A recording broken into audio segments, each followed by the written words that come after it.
Hello, my name is Sam, and welcome to BrainTech. In this video, I will show you how to find out if someone hides their Instagram story from you.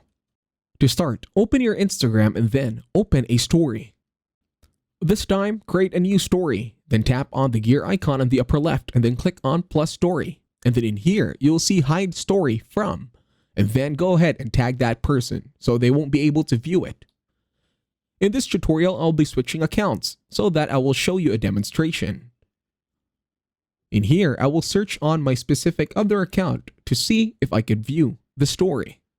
Once I tap on it on their account, there is no story available to be viewed.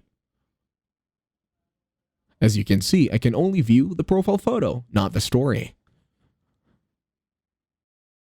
Now, to simply put to reason, you could always borrow your friend's Instagram account. And then, using their account, you can view that person's story from their account, seeing if they could view it as well. If your friend is able to view the other person's story, that means the story is hidden from you. As you can see, I could view it with another account. And that's it. Thank you very much for watching. Please leave a like, share, and subscribe to the channel.